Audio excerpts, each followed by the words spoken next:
संयुक्त राष्ट्र के मंच पर भारत ने एक बार फिर पाकिस्तान के झूठ की पोल खोलकर रख दिया। आतंकवाद के मुद्दे पर पाकिस्तान के ज्ञान बांटने पर भारत ने करारा जवाब दिया।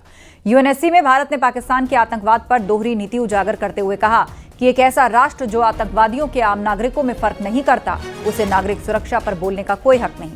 भारत के स्थायी प्रतिनिधि ने पाकिस्तान पर नागरिकों और धार्मिक स्थलों को निशाना बनाने का आरोप लगाया और भारत ने सीधे तौर पर आतंकियों के जनाजे में पाकिस्तानी आर्मी और शहबाज शरीफ सरकार के मौजूद होने पर निशाना साधा।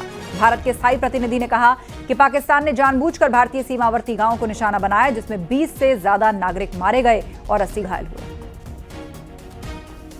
The Pakistani army deliberately shelled our border villages, killing more than 20 civilians and injuring more than 80.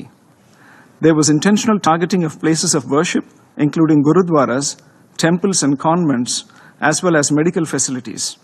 To preach at this body after such behavior is grossly hypocritical. New York में संयुक्त राष्ट्र की बैठक में भारत के स्थायी प्रतिनिधि पर्वत नैनी हरीश ने पाकिस्तान पर जबरदस्त हमला बोला। उन्होंने कहा, सिंधु जल संधि भारत ने 65 साल पहले भरोसे के साथ की थी, लेकिन पाकिस्तान ने 3 जंग और हजारों आतंकी हमलों के जरिए इस भरोसे को तोड़ा है। भारत ने हमेशा संयम, दरियादिली दिखाई, लेकिन अब पाकिस्तान की सरहद पार आतंकवाद की खुली हिमाकत को देखते हुए भारत ने संधि को फिलहाल रोकने का ऐलान किया। भारत ने 2 साल से बातचीत की पेशकश की, लेकिन पाकिस्तान ने हर बार रुकावट डाली।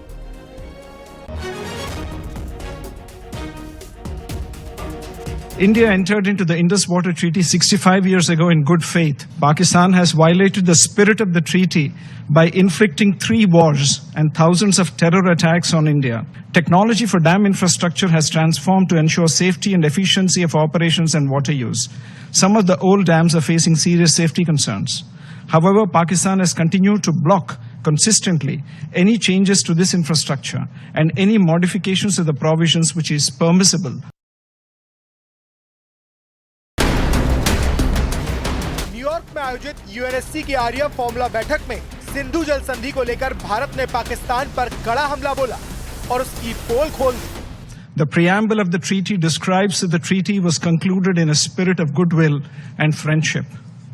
Throughout the 6.5 decades, Pakistan has violated the spirit of the treaty by inflicting 3 wars and thousands of terror attacks on India. In the last 4 decades, more than 20,000 Indian lives have been lost in terror attacks, the most recent of which was a dastardly targeted terror attack on tourists in Pahalgam last month. Bharat ने एक-एक कर पाकिस्तान की करतूतों को जाहिर किया और साबित किया कि समझौते का उल्लंघन पाकिस्तान कर रहा है।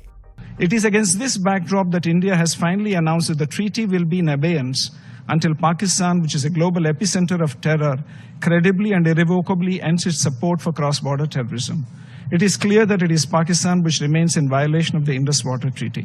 आर्या फॉर्मूला बैठक यूएनएससी में अंतर्राष्ट्रीय शांति और सुरक्षा के मसलों पर बुलाई जाती है। इस बार भारत पाक विवाद पर बैठक बुलाई गई, जिसमें भारत ने पाकिस्तान की कलई खोलकर रख दी।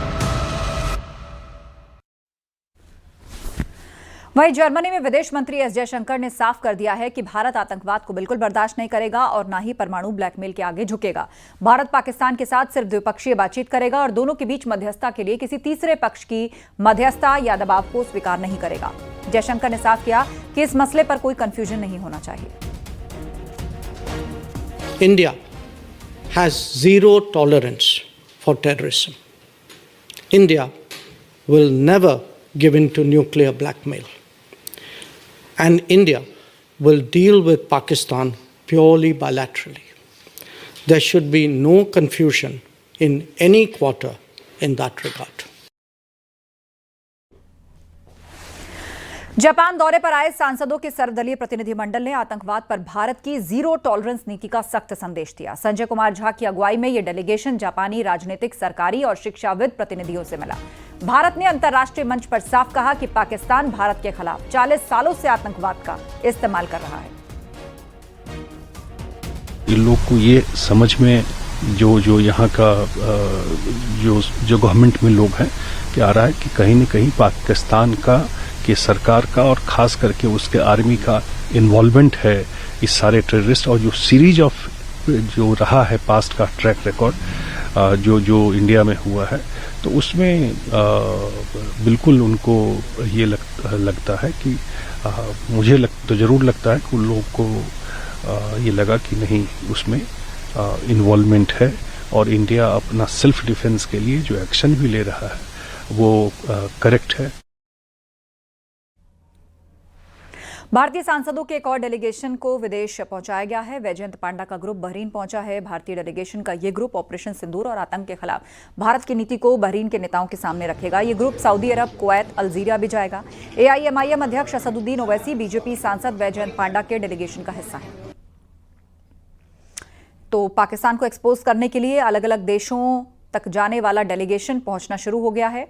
पाक की कायराना करतूत की पोल खोलेगा ये डेलीगेशन। वैजयंत पांड्या की अध्यक्ष में ये डेलीगेशन पहुंचा है, जिसमें असदुद्दीन ओवैसी हैं, गुलाम नबी आजाद, सतनाम सिंह संधू, रेखा शर्मा, हर्षवर्धन श्रृंगला।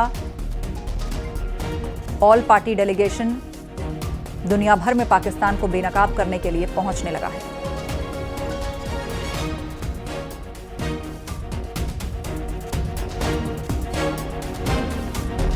आदरणीय मोदी जी के नेतृत्व में भारत ने जो न्यू नॉर्मल सेट किया है पिछले दशक में, यह है कि आतंकवाद के लिए हमारा जीरो टॉलरेंस है। ये नया भारत है, ये जरूर हम रेस्पॉन्स देंगे और जो कोई ऐसा हमला करने के लिए सोच रहे हैं उनको सोचना पड़ेगा कि वो बहुत महंगा पड़ेगा उनको, और ये हम करके दिखाए हैं। भारत ने करके दिखाया है ऑपरेशन सिंदूर के जरिए, और एक के बाद एक पाकिस्तान के जो झूठ है सब पकड़े जा रहे हैं। वो जो प्रकार के सब आरोप किए थे कि इंडिया भारत पर हमला किया, उनके कोई प्रमाण नहीं है। हमारे फोर्सेस ने जो कहा उसके लिए सैटेलाइट पिक्चर्स, इसके लिए विभिन्न प्रकार के इंफॉर्मेशन कोरोबोरेशन है। तो अब जाहिर है जो पहलगाम का वाकया हुआ, दर्दनाक वाकया, और जो पिछले कई बरसों से आप और हम जानते हैं कि हमारे पड़ोसी देश पाकिस्तान अपने ही मुल्क से टेररिस्ट कैंप्स को चलाता है, उसकी सरपरस्ती करता है, उसको सपोर्ट करता है, और फिर ये लोग हमारे मुल्क में आकर यहाँ पर टेररिस्ट एक्टिविटीज करते हैं। तो इन्हीं चीजों को हम इन 4 कंट्रीज में जाएंगे, उनके सामने रखेंगे। पाकिस्तान की पोल खोलने के लिए एक और डेलीगेशन भारत से रवाना हो चुका है। कांग्रेस नेता शशि थरूर की अगुवाई में एक डेलीगेशन गुयाना के लिए रवाना हुआ, जो कि अमेरिका, पनामा, ब्राजील और कोलंबिया का दौरा करेगा। इस डेलीगेशन में शशि थरूर के साथ डॉक्टर सरफराज अहमद, शांभवी GM, हरीश बालियोगी, शशांक मणि त्रिपाठी, भुवनेश्वर कलिता, तेजस्वी सूर्या और मिलिंद देवड़ा शामिल हैं।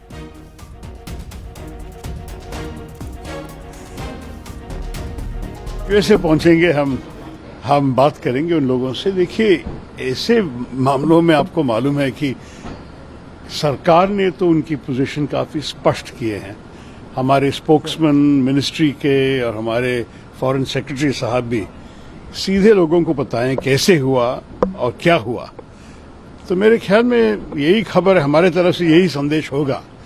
लेकिन हम वहां जा रहे हैं लोगों को समझाने के लिए कि हमारा अनुभव क्या था और हमने जो किया क्यों किया, और भविष्य में हमारी एटीट्यूड क्यों ऐसे होंगे।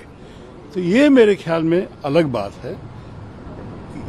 ये तर्क करने के लिए हम नहीं जा रहे हैं, हम समझाने के लिए जा रहे हैं, लोगों से मिलने के लिए, और हमारे जो भी हमने सह लिया है कुछ सालों से, इसके बारे में बोलने के लिए।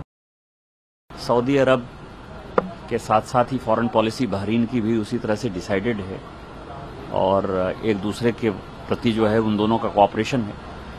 कुवैत का आपको पता है कि जहां हमको आगे जाना है, कि कुवैत के लिए कितना बड़ा वॉर हुआ। 91 का जो वॉर था वो भी आतंकवादी था, इंटरनल था, उसको कब्जा करने की कोशिश की थी इराक ने। तो ये सारे मुद्दे ऐसे हैं जिसमें कि हम निश्चित तौर पर अपनी बात समझाने में कामयाब होंगे। 78 साल से पाकिस्तान ने हमारे साथ क्या काम किया है, और जब हम लौट के आएंगे तो मुझे लगता है कि माहौल पूरे दुनिया में पाकिस्तान के खिलाफ होगा और आतंकवादी राष्ट्र बनाने की तरफ जो है वो अग्रसर होगा।